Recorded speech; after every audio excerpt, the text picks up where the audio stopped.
Let me set the record straight on this bill. The underlying bill, which is now the Biden-Hatch bill, was the Biden bill.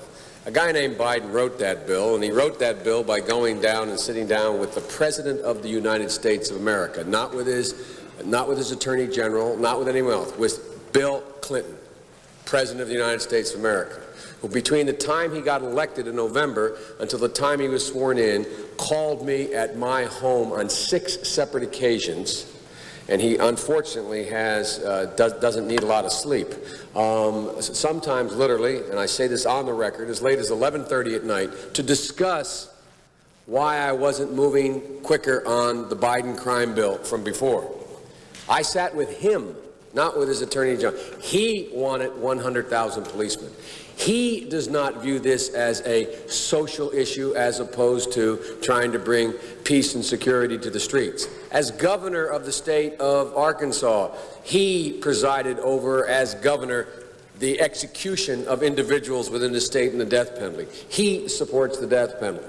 He is the fellow who insisted that I bump this up from initially when I said, where are we going to get the money? He said, well, all I know is I want 100,000 cops. I made that commitment.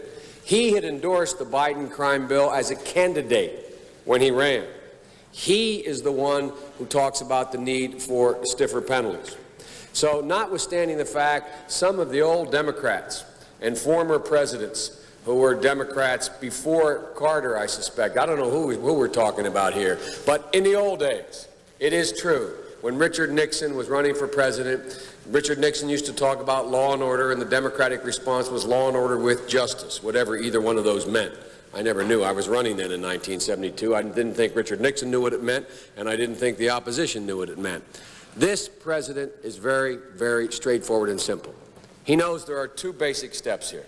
One step is you must take back the streets. And you take back the streets by more cops, more prisons, more physical protection for the people. He also understands what my friend from Texas understands, and he doesn't talk a lot about, but he signed on to in this bill.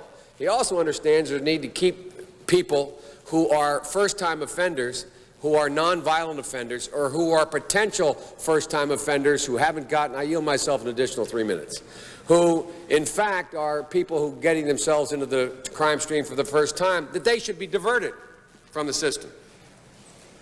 So I hope this crime bill, when it passes, the Biden-Hatch crime bill, as it becomes law, God willing, I hope that we will have ended once and for all this notion that is a hangover from the 60s, that somehow Democrats are weak on crime and Democratic presidents are weak on crime and Republicans are tough on crime. The truth is, every major crime bill since 1976 that's come out of this Congress, every minor crime bill has had the name of the Democratic senator from the state of Delaware, Joe Biden, on that bill, and has had a majority vote of the Democratic members of the United States Senate on the bill. So one of the things I want to do in addition to ending the crime is end the political carnage that goes on when we talk about crime. Crime is not Democrat or Republican. Making the streets safe is not a Democratic or Republican issue. This is one of those issues I hope this passage of this bill will be taken out of the gridlock category and moved into an emerging consensus. And the consensus is as follows, and I will cease when I finish this statement. The consensus is, A, we must take back the streets. It doesn't matter whether or not the person that is accosting your son or daughter or my son or daughter, my wife, your husband, my mother, your parents. It doesn't matter whether or not they were deprived as a youth. It doesn't matter or not whether or not they had no background that enabled them to become socialized into the fabric of society. It doesn't matter whether or not they're the victims of society. The end result is they're about to knock my mother on the head with a lead pipe, shoot my sister, beat up my wife, take on my sons. So I don't want to ask what made them do this. They must be taken off the street. That's number one. There's a consensus on that. The Democratic chairman of the Judiciary Committee, the Democratic President of the United States of America, the Democratic Attorney General, the Republican leader of this effort, Senator Hatch, the Republican senator from Texas, we all agree on that. Now, we can find some fringe folks in the study groups on the right wing and left wing, libertarians and left-wingers in my party who say, no, that's not what we should do. But politically, that consensus has been arrived at. I acknowledge there was not that consensus in the 60s. There is today. There's a second thing that we all have agreed upon, and that is unless we do something about that cadre of young people, tens of thousands of them, born out of wedlock, without parents, without supervision, without any structure, without any conscience developing, because they literally, I yield myself 3 more minutes, because they literally have not been socialized. They literally have not had an opportunity. We should focus on them now, not out of a liberal instinct for love, brother, and humanity, although I think that's a good instinct, but for simple, pragmatic reasons. If we don't, they will, or a portion of them will, become the predators 15 years from now. And, Madam President, we have predators on our streets that society has, in fact, in part because of its neglect, created. Again, it does not mean because we created them that we somehow forgive them or do not take them out of society to protect my family and yours from them. They are beyond the pale, many of those people. Beyond the pale. And it's a sad commentary on society. We have no choice but to take them out of society. And the truth is, we don't very well know how to rehabilitate them at that point. That's the sad truth. You're looking at the fellow who was one of the primary architects of the Sentencing Commission. You know what the basic premise of the Sentencing Commission is? I know the presiding officer knows. It was the first time in 80 years we rejected the notion that the condition of sentencing must be related to how long it would take to rehabilitate. I'm the guy that said rehabilitation, when it occurs, we don't understand it and notice it, and even when we notice it and we know it occurs, we don't know why. So you cannot make rehabilitation a condition for release. That's why in our system, there's the federal system, you serve 85% of your time.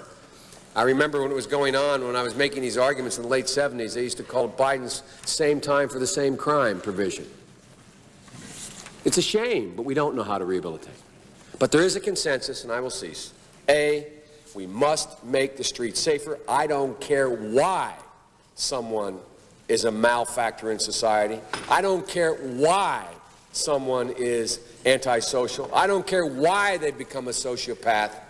We have an obligation to cordon them off from the rest of society, try to help them, try to change their behavior. That's why we do in this bill. We have drug treatment and we have other treatments to try to deal with it. But they are in jail, away from my mother, your husband, our families. But we would be absolutely stupid as a society if we didn't recognize the condition that nurtured those folks still exist. And we must deal with that. And I think there's a consensus among Republicans in that. Old barbed wire Republican conservatives just want to hang them high. Even those folks are saying, hey, we got to deal with the root cause of this. Not one or the other, but separately. And liberal Democrats who used to say, let's look at the sociological underpinnings of why this occurred, and we have to, they're now saying, hey, look, we got to take back the streets. We'll make that fight later. So there is a consensus. I hope the remainder of the discussion, as we close out the debate in this bill, we can end that old fight. We can put it behind us. Hopefully we have, the senator from West Virginia said this is a historic moment on this bill, a consensus being reached. I think it is, but I think it's a historic moment for a political reason as well. Hopefully we will end the discussion about whether or not Republicans are Neanderthal and only want to hang them high, and Democrats are wacko liberals and only want to look at the causes. Those days are gone. Evidence of that the Democratic senator from Delaware, and the Republican conservative senator from Utah are united in a Biden-Hatch crime bill that does all the things that I just said. So as one of my relatives who remain nameless would say, God willing and the creek not rising, hopefully we'll end this kind of debate and decide how we're going to deal with the problem from here on. I reserve the balance of my time. Senator reserves the balance of his time.